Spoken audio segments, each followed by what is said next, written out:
Hi, everyone, and thank you for inviting me to be part of your Sport and Climate Change Symposium. My name is Maddie Orr, Madeline on paper, but only my mother calls me Madeline out loud, so feel free to call me Maddie. And I am so excited to be joining you today from the other side of the world. I am in Toronto, Canada, which is the traditional lands of the Huron-Wendat, Seneca, and Mississaugas of the Credit. And I am grateful to their elders, past, present, and future, for being good custodians of the land, inviting us in and sharing this beautiful space with me and my colleagues here at the University of Toronto.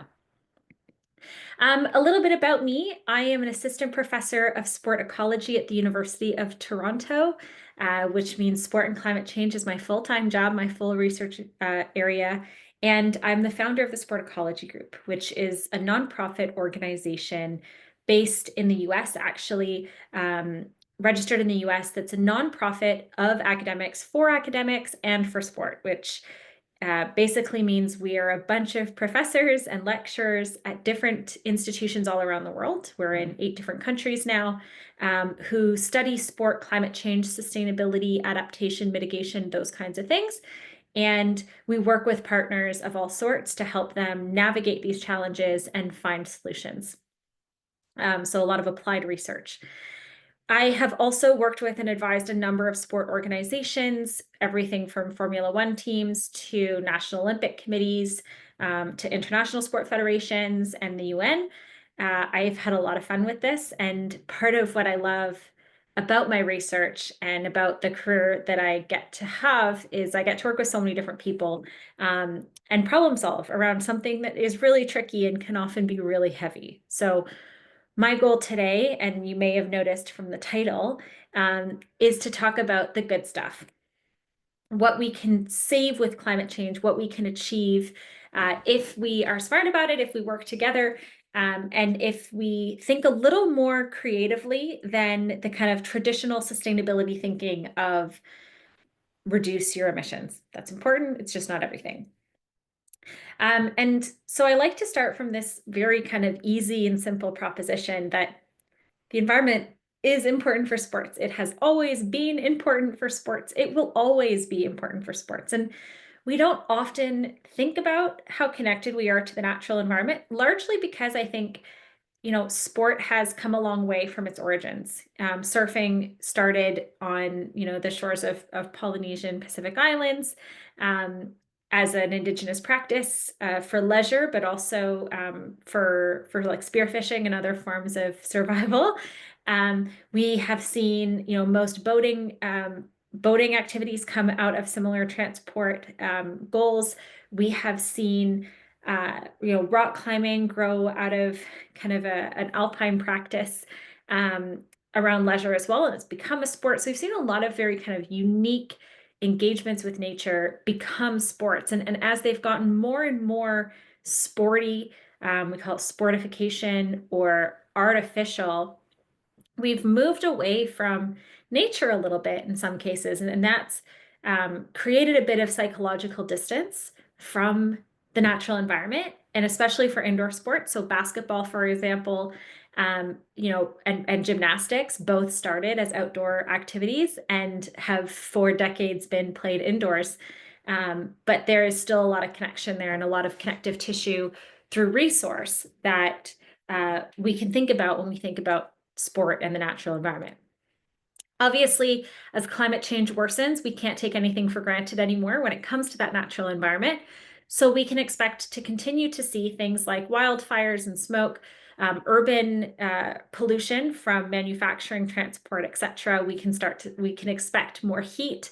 We can expect our winters to be a little bit shorter, a little less snowy in a lot of cases, more rain instead of snow. We can expect to see quite a few more incidents of flooding. And so really across the board, it's going to get weirder. And that's gonna, I'm sorry, you might hear my daughter in the background screaming. She's new here. She's 3 months old, so we're gonna give her a pass. But a lot of those issues have formed the basis of my work. So for the last 10 years, I've focused on how climate change is changing sports. And I did so much of this work that I wrote a book about it. And if you have a chance to check out a copy, I know that there are a couple in the room today. I think Dr. Holly Thorpe has them. If you don't have a chance to get your hands on a copy, I am including at the end of this a link to a sample chapter that you can read. It's my personal favorite chapter in the book. But TLDR, if you're a person who's like, yeah, I'm not going to read a book about this, that's fine. Here's the short version. It's bad. It's getting worse. It's everywhere. It's not equal. But there's so much we can do to fix it. And that's what I want to focus on in this talk is there is so much that sport can do. And it's not just about reducing our emissions and dealing with the nitty-gritty of carbon calculations. There's so much we can do and we have to try. So I'm going to start the rest of this talk by offering a bit of a hot take. During COVID, we learned a whole lot about what society considers essential. We learned that health services are essential. We learned that transportation is essential, internet, food, education is essential, that a lot of cases it moved online. Sport, especially elite and professional sport, not essential. Organized sport, not essential. But I would argue that the essence of sport, all of those things that make sport fun, that make them important for kids' development, for social well-being, the teamwork elements, the community building, the health benefits, both physical and mental, those are essential. And we need to find ways to protect that. So I've got 3 propositions I want to advance for how we ensure that sport, the essence of sport, is continued into the future and how we make sure that we become essential in the climate change fight, because I really think that's what it's going to be about. Here's proposition 1. Sport can support resilience and well-being in the face of climate hazards. Sport does not have to be a nice to have. We can become a need to have in every community. We can become the center of the community, not just in good times when everybody's feeling that warm and fuzzy feeling of cheering the home team. We can be in the middle of climate response as well. So I'm going to give 3 examples that really, for me, embody that. This is the sports facility, the main sports facility, basketball gym in San Juan, Puerto Rico, where during the hurricane season in 2017, where they got repeatedly wiped out by hurricanes and had 4 months without power or running water, they housed 400 locals, many of whom were living in precarious conditions and or who they had homes that were destroyed in the hurricane. They lived here for 4 months. The mayor lived in the building. The facility staff lived in the building in some of the suites up top. They found spaces, private spaces for families to stay. So if you had a small child, you weren't in this huge room with everybody, you had your own space. This is very common across the Caribbean. It's something that I've been studying and working on for the last couple of years, trying to understand how do they manage these spaces in times of emergency, and how do we better leverage sports spaces moving forward? And one of the things that we learned out of this experience with the hurricanes is that when the electricity goes out and there's no phones and there's no internet, and you have very few ways to communicate with people or get them anything because the roads are down and everything's kind of a mess, people know where their local sports facilities are. They tend to know where the basketball court is. They know where the tennis courts are. They know where the baseball diamond or the football field might be in their community. Maybe it's at the school, maybe it's at the local park. And so what the mayor started doing was using those spaces to distribute emergency resources. So sport facilities were not only where people were being housed, but basketball courts, outdoor courts, were being used to distribute food because you could drive a food truck right onto the court, which you can't do on a field. You can drive an ambulance and provide medical care to the community from that space onto the court. You can land a helicopter on the court and deliver emergency supplies to remote communities. So basketball courts were being used, and fields, baseball diamonds, were being used as well to circulate information, news, and to gather people together. So a community would have their town meeting in these times to figure out how they're going to respond on the baseball diamond. That's where they would meet. And I found this fascinating because it was just such a good example of sport being the center of a community, not just in the good times, but in the bad times as well. And like I said, this is becoming best practice all across the Caribbean. And I've been in touch with organizations in the Solomon Islands, in the Philippines, in Pakistan, and in parts of Africa about taking this model and applying it elsewhere. More recently, just last month, LA caught on fire. I'm sure you heard on your side of the world. It was big news over here. Multiple sections of the city burned to the ground. And in that time, one of the fastest responding groups was surfers, surf clubs. And the reason the surfers were so able to respond was because they had existing group chats. And it seems so simple, but when you're in flux and you're evacuating and your laptop is in the back of the car somewhere and you're staying in a hotel and you're just trying to make sure that you're getting through your day, you don't have time to do things like organize with 200 volunteers to deliver water and food to first responders.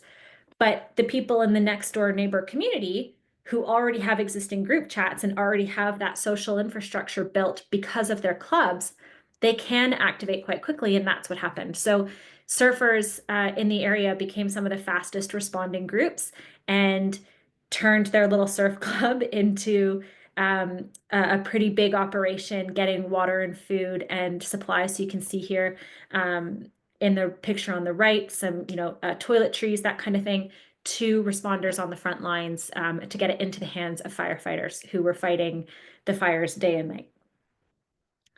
A third example, McLaren, the F1 team, this was before I started working with them, but during COVID, they became central in a project looking at designing and quickly deploying 10,000 respirators to first aid and medical care workers, particularly in hospitals, so in emergency rooms and in hospitals, getting these respirators to folks. And they used all materials that already existed in their shop at the Formula One racing team, which is interesting. So all the engineering parts that are in this, the mask, everything about this piece, they already had the pieces. They just had to figure out how to put it together. And they worked closely with the NHS to make it happen. So another example of sport moving to the front line in times of need. Again, in this case, not climate change, but similar in the sense that it was kind of this big problem outside of sport, but an example of sport coming to the front line, figuring out how to make themselves essential in that moment. Second proposition, sport can start a chain reaction of climate action. So often when we talk about sports having an impact, having a platform, we're talking about fans. And I'm going to get to fans in a minute. But we also have a huge supply chain. And if you think about how much stuff sport requires in terms of kit, in terms of having a vehicle or a mechanism to get from point A to point B with all of your kit, to the equipment we use, the facility spaces we take up, the amount of water we consume, energy, all these things, right? If we can figure out as sport organizations how to get this right, we can activate a demonstration effect where our supply chains have to get on board and catch up with that ambition. And we can really start moving things beyond sport. So while we take care of cleaning up our own house, for lack of a better expression, we can be taking care of some of the homes around us, right? So some examples. First example I like to give is international sport federations. I start here because they tend to be the guiding light for national sport federations. So if you work at a Fed in New Zealand, you might be aware of what your international Fed is working on. If not, I encourage you to look it up. We published a report last year. It's on the Sport Ecology Group's website, sportecology.org, on the research page. But 17 international sport feds have a sustainability strategy. This is just among the summer sports. So we only looked at summer sports in this report. 10 have a full-time staff person working on this. That might be a person you can get in touch with and ask for advice. They tend to work closely with feds, so that could be a good thing, a good contact. 18 have published sustainability guidelines. Again, you should know what this is for your sport if it exists. 23 have signed the Sports for Climate Action Framework, and 11 have signed the Sports for Nature Framework. So lots of really good early progress happening at the international federation level. And the reason this is important is many federations fall into these international federations. So if there's 200 countries that have an athletics federation, all answering to World Athletics, then there's a huge opportunity for world athletics to influence the feds, and then in turn for the feds to influence their clubs, and in turn for the clubs to influence their participants and all of their suppliers at every level. So lots of really good work. Go find those resources, whether it's a strategy, a person you can talk to, or a guideline. Here's another example. A few years ago, a group of international sport feds partnered to start to tackle the problem of carbon fiber. Now, if you think about carbon fiber, it's a product that is non-recyclable. It is made from fossil fuel products.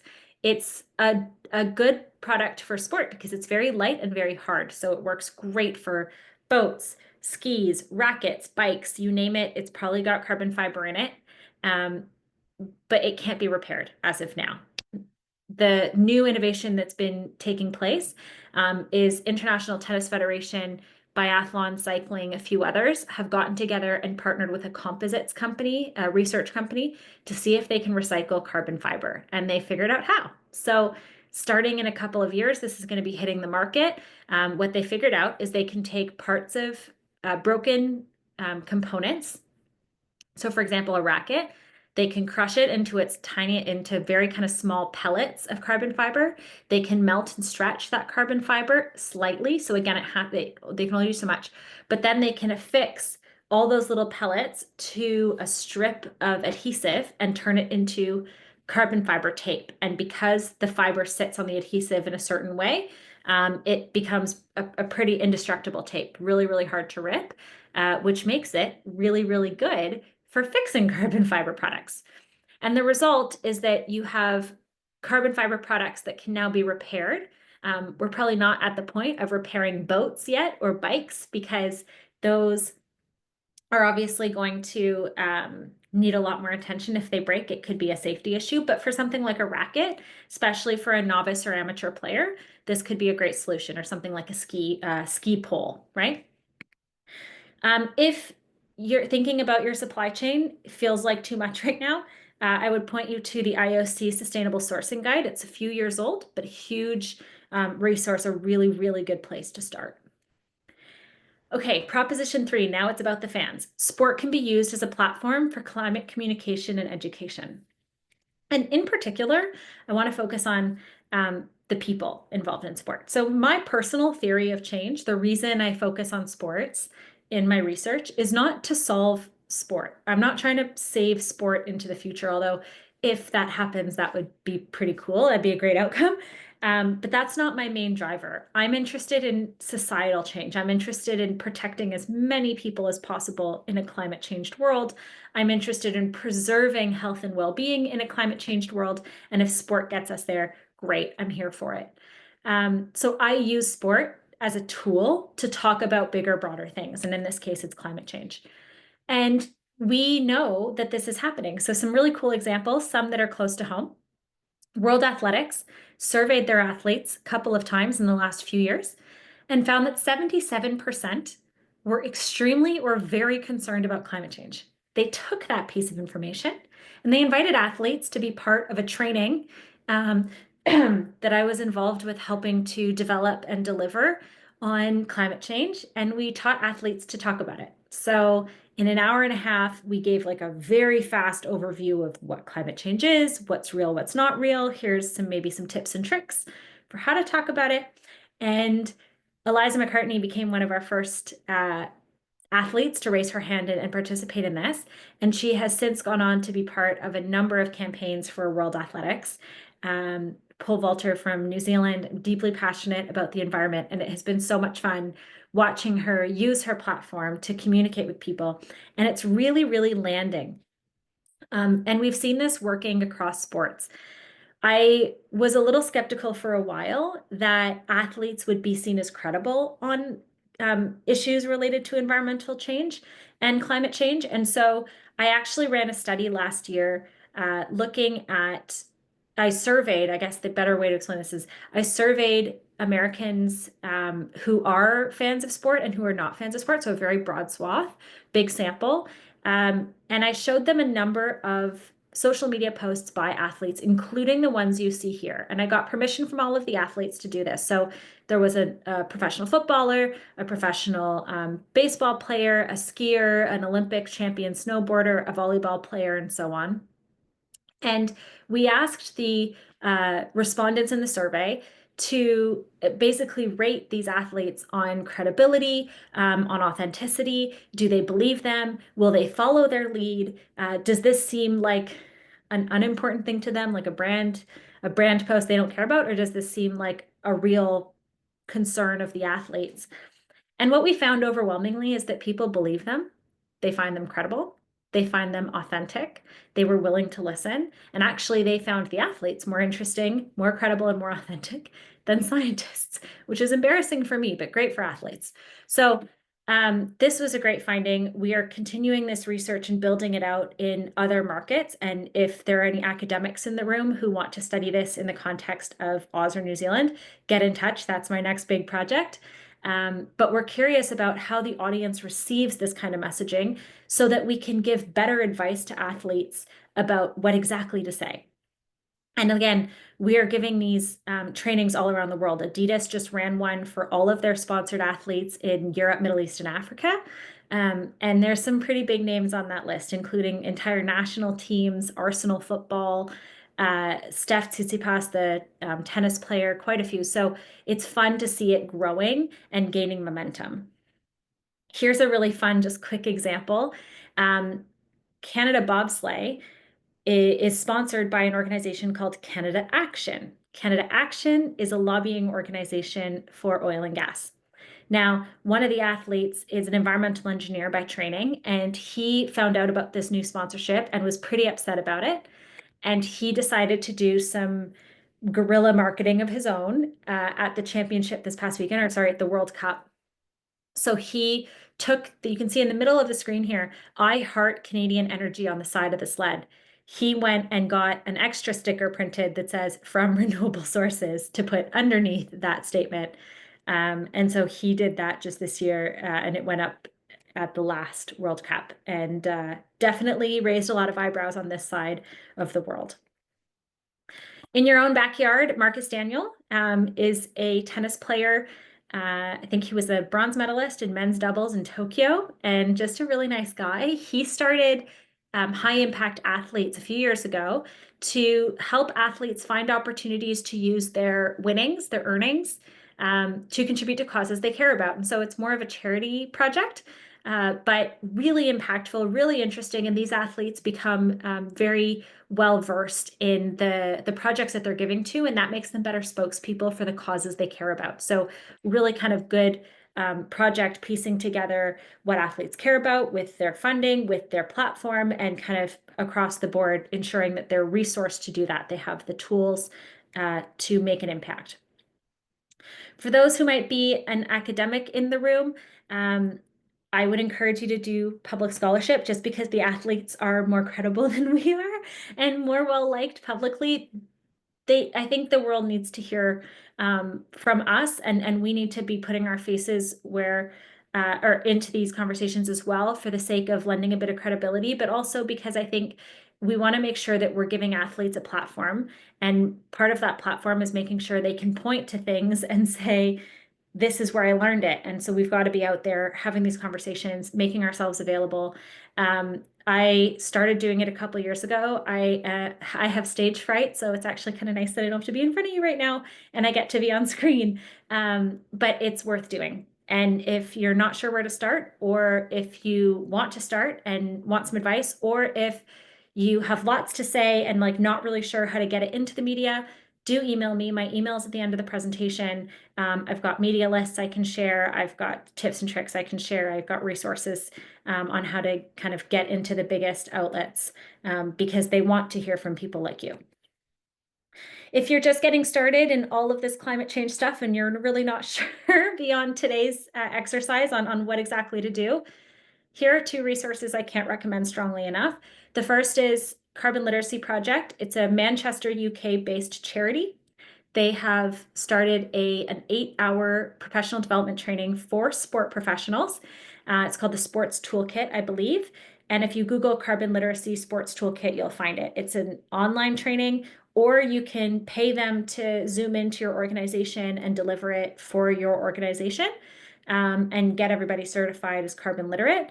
It's great. It uses practical examples, and it was built as a legacy project of Birmingham 2022 Commonwealth Games. So that's kind of fun, very relevant, straightforward, good examples. Unitar is starting another one. There's two streams on Unitar's project. One is kind of a more advanced version of the carbon literacy project for sport professionals. And the other track Unitar is developing is for nonprofit organizations, kind of sport adjacent. So if you work in health, if you work in education, if you work in the nonprofit sector, if you're a sponsoring organization, anybody kind of sport adjacent, recreation, tourism, that one's for you. And that'll help to kind of break down everything we know about sport and climate change and what we can do. I think it's really important that we do nothing alone and that we do everything in communities of practice. I know that Dr. Holly Thorpe believes in this because she's creating this whole entire day for y'all out there, and you're building a community of practice in New Zealand. But if you're looking for a community of practice that's broader than New Zealand, I encourage you to join as an organization, Sports for Climate Action and Sports for Nature, two UN-backed frameworks that, yes, it's a framework in the sense that it's a pledge and a commitment to act, but more importantly, and what I don't think they do a good enough job actually explaining to people, is that both of these operations, these projects, have staff behind them, have regular webinars and meetings and resources and toolkits that once you sign on, you can unlock that whole web of resources to really get you going on this journey. And so they're open to people coming in at whatever point in their sustainability journey you might be at. You don't have to be an expert to join any of these things. They are kind of open doors, and they want to help you succeed, and they will put you in touch with others who are on that journey too. I've added a few resources to a file at the end. I keep promising it, it's coming, don't worry. But one of them, and I wanted to point to it directly, is a sport emissions calculator for organizations in sports. It was developed for the World Athletics Federations a couple of years ago, but we double checked and made sure that it all still adds up, and it does. So I put it in there. It's an offline carbon calculator for your organization. Hopefully we'll start you on the right path. If you have questions about how to use it, just get in touch.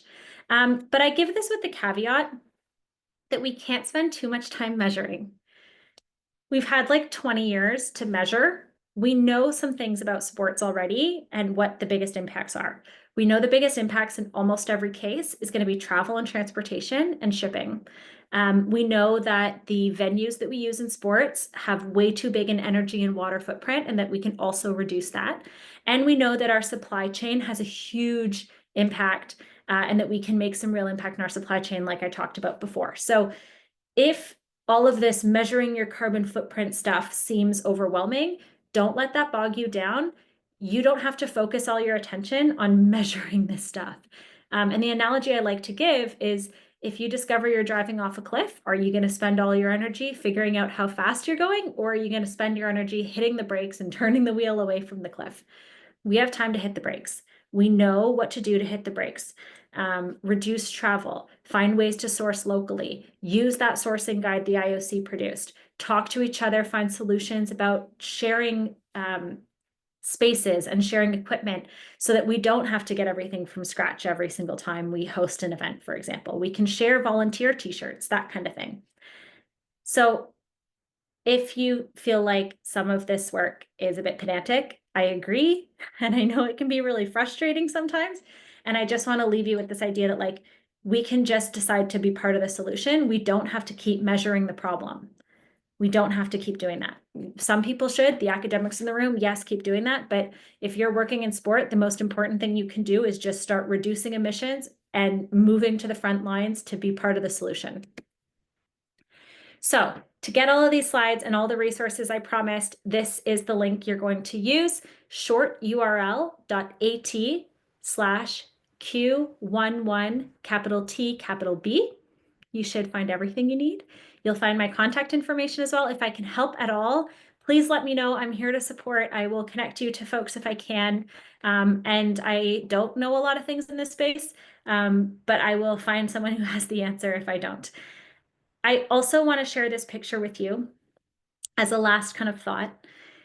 A few years ago, I was at Loughborough University and we had kind of a blue sky thinking session with some of my students in the Masters of Sustainable Sport Business program. And I asked them to spend half an hour thinking about what would it look like if we got everything right. What does sport look like in 2050 if we have cleaner air, cleaner water, more biodiversity, better social connectedness? What would it look like if we were able to deliver on all of the health promises we promised people, all of the social promises? What does that look like? And I had an artist sit in on that conversation, and she produced this image as a result. So you see clean energy. We're seeing sports in the city, but also with lots of green space. We're seeing places that ordinarily would be really all paved being filled with gardens and trees. So something kind of fun to look forward to. I think it's important that we continue to focus on what we can achieve and reminding ourselves that we can make big saves. It's totally possible. It's already happening, and we can be part of it. So thank you for your time. Good luck with the rest of your session today with the symposium. And like I said, if I can help at all with anything, my email is here and I'm an open door. Thank you.